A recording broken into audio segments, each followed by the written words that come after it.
Hokey Gokey, everybody. Hokey Smokey. Hello and welcome back to my channel.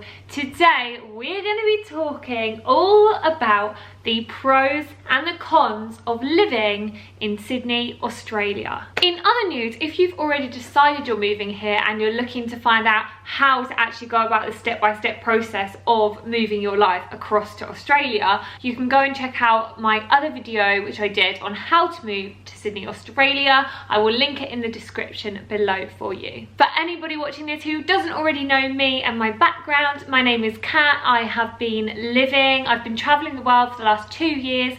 I lived in New Zealand for 8 months last year, and I'm currently living in Sydney, Australia, where I've been for the last 5 months. All right, without further ado, let's get on with the show.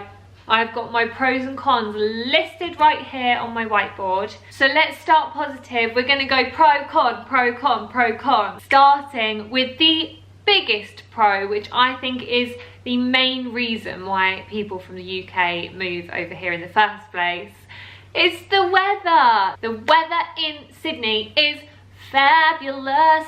Although I must say, actually, today it is very cold. It's actually kind of it's quite cloudy, but it is blue skies. But we're heading into autumn, and so that's pretty normal. Although over the weekend and the start of next week, it's looking like 28, 29 again. So it doesn't mean it's always like this. It's just a higher chance of like colder days. And when I say cold, it's probably about 20 degrees. It's not that cold.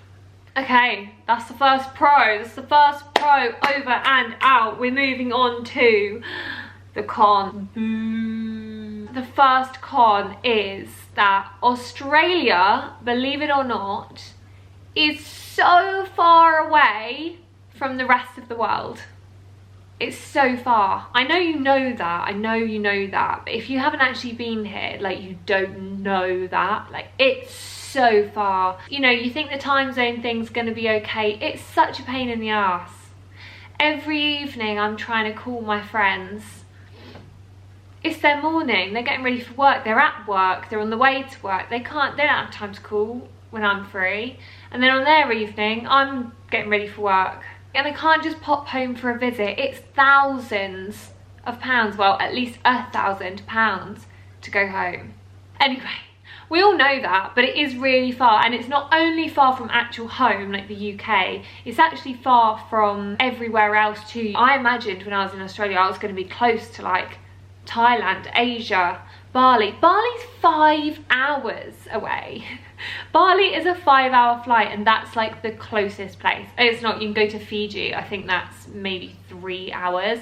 New Zealand's 3 hours away. The other side of Australia, if I fly to Perth, I think I'm right in saying it's 5-hour flight to get somewhere else in the same country that I'm in.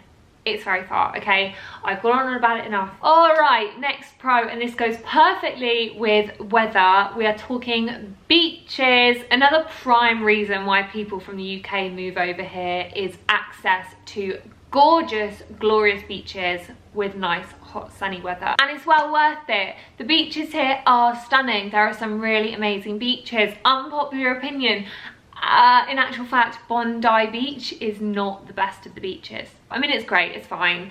The waves are way too scary for me. I haven't been in the sea in Bondi Beach. There are lots of other, in my opinion, more beautiful beaches in Sydney. And in fact, there are just lots of other beaches in Sydney. There are so many beaches. But they're beautiful. There's so much choice. You can go for like a more bay beach if you're looking for like calmer sea. You can go to Bondi for surfing. You can go to a dog-friendly beach. You can go to a family-friendly beach. You can go to a tiny little unknown hidden beach that people don't really go to so much. Whatever kind of beach you want, you'll find it somewhere here. Okay, we've got to do it. It's another con. Here it comes. Brace yourself. There's a lack of history. There's a lack of history, a lack of depth, a lack of culture. If you watched my New Zealand pros and cons video, you will know that I said the same thing in that video. It's not as lacking as New Zealand was, but it's still not quite there. It's not Europe, okay? We are so lucky. I sound like I'm a history buff or an architect or something, or a geologist, I'm not at all, and I'm hardly even that interested in things like that. But when you've grown up with that kind of thing around you, like just the history of just like, there's a church in my village that is so old, and like even the school in my village is so old. Like there's houses in the village that I grew up in that are centuries old. This stuff just exists around you and you take it for granted, but it gives the whole place like this unspoken, kind of unnoticed depth, history, character. And Australia is just a much newer country and it doesn't have so much of that. At first, I think it's totally fine. You can kind of brush over the surface, not really notice it, but the longer you stay here, the more you start to notice that it just feels a little bit more surface level. I don't really know if I'm describing this well. Maybe you've just got to experience it for yourself. I'm sure some people wouldn't even care, wouldn't even notice, but for me, it's a con. Okay, number 3, back on the positive side of things. We're going for pro number 3, which is, it's a slower pace of life, but it's not too slow. I know this isn't a New Zealand comparison video, but New Zealand for me was a much slower pace of life than the UK, but too slow for me. Sydney feels like it gives a really good balance. It's like the buzz and the atmosphere and the vibe for life is still there, but everyone's very relaxed. Everyone's just very chilled about it. Back to the con side. The next con, let's have a look. What is it? Oh, I'm pretending like I haven't already looked. I know what it is. It's really expensive to live here. It's very expensive. It's very expensive. If you haven't watched my cost of living in Sydney video, you can go and watch that after this. I will link it in the description. It's not cheap. It's not cheap to be living in Sydney. However, obviously, I am focusing on living in Sydney in this video because that is my experience, that's where I live. I haven't lived anywhere else in Australia, but there are certainly cheaper places to live than Sydney. Sydney is, I believe, the single most expensive place to live in Australia. Rent is very expensive, very, very expensive. It's also very hard to even find a place to rent. Food, groceries are so expensive. Do you know what's not expensive though? Really weird. Don't understand why. Going out for dinner. You could not eat out how you do here in London for anything like the same money. It would be nearly double. I don't know why. I don't know how. The restaurants clearly aren't shopping for their food in the same supermarkets as me. Okay, back over to the pros. Let's get positive. Let's get positive. The food. The food here is sublime. I am really surprised. I don't know why, because everyone kind of talks about the food in Australia being really good, but the food in Australia is really good. I just didn't believe it. I just thought, we don't really hear about Australian cuisine, but that's not what it is. It's not like Australian cuisine is amazing. It just seems to be that like a lot of really good chefs have decided to all culminate in Australia.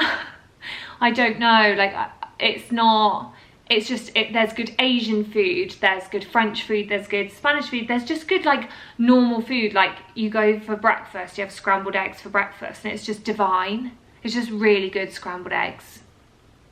I don't know, just kind of some elite chefing going on.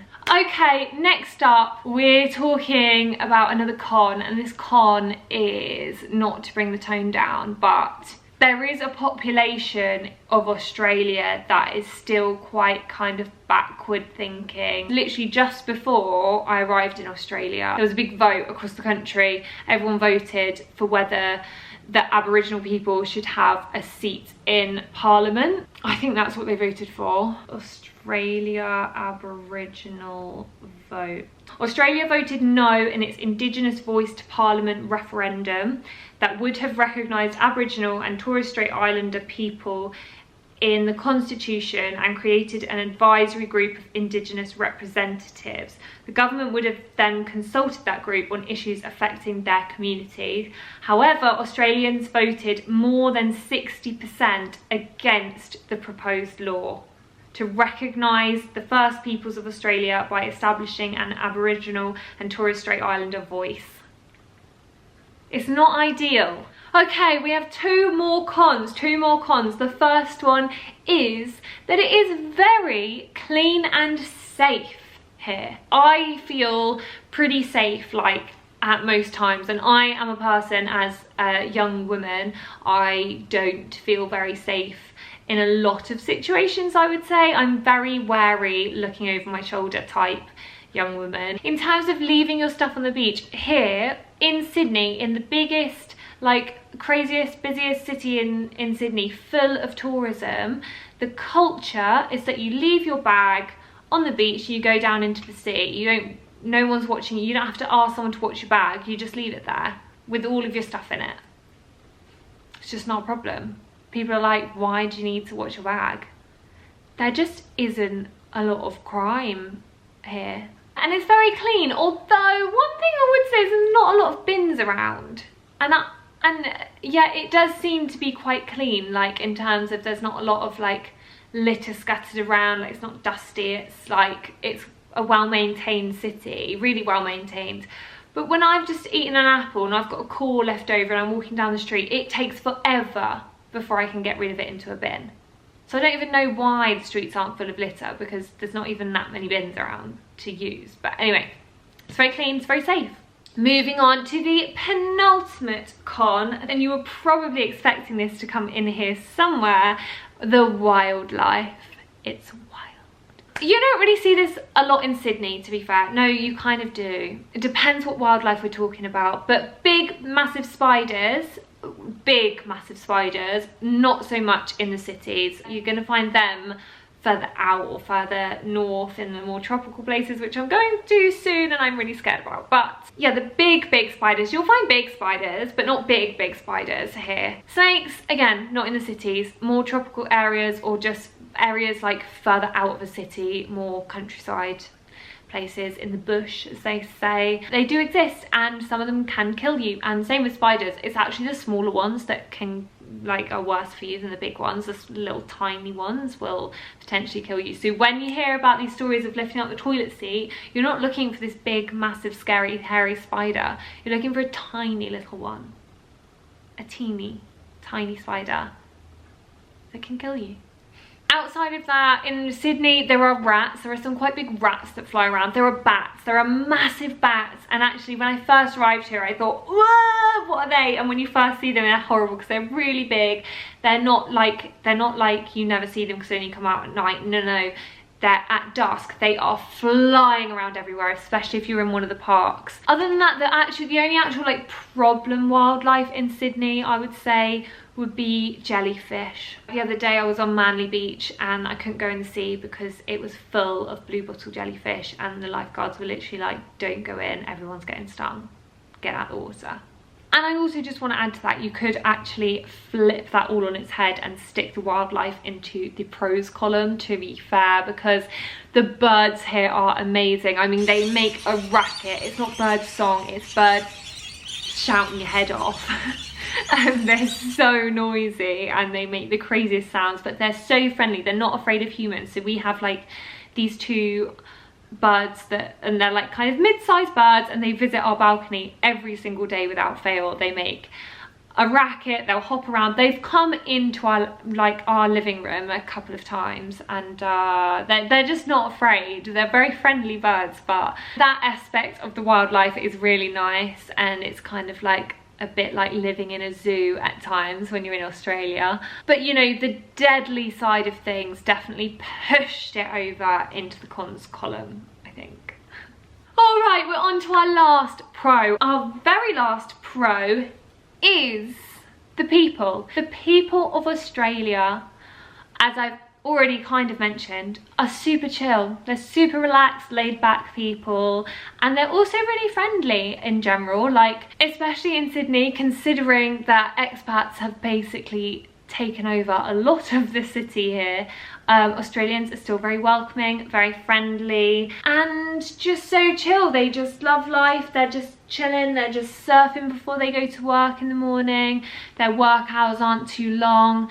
They spend lots of time with their family. They're just chill, they don't care. Like, it's kind of, you know, a bit of a hippie vibe all round. And it's nice to be around. And last but not least, our very last con, and I'm sorry to finish on a con, that sucks, but I figured I needed to give equal numbers to give you a good view. Our last con actually relates to exactly what our last pro was, and it is that there are so many expats here. There are so many expats. So I started a netball group when I came here. I must have met at least 60 people through that netball group. 2 of those have been Australian.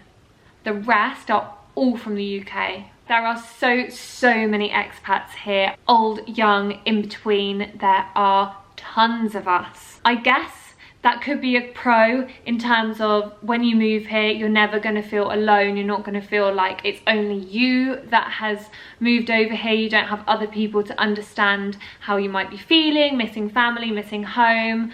But also, on the other hand, you don't get the real, true Australia experience, because really what you're living in is an expat world. It's not true Australia. To experience the true Australia, I feel like nowadays, because there are so many expats in the cities, you've actually got to get out of the cities to go and find what Australia is really like and find the true Australian culture. It's actually quite hard to find friends and mix with people that aren't expats when you're an expat yourself. It's very hard to break into the Australian circle. You will most likely come over here if you are Irish and have a whole group of Irish friends, or if you are English, have a whole group of English friends. It's just the way that it seems to be. Anyway, thank you so much for watching my video. I hope you found this helpful. If you live in Sydney or elsewhere in Australia and you have other pros and cons to discuss, please feel free to pop them in the comments.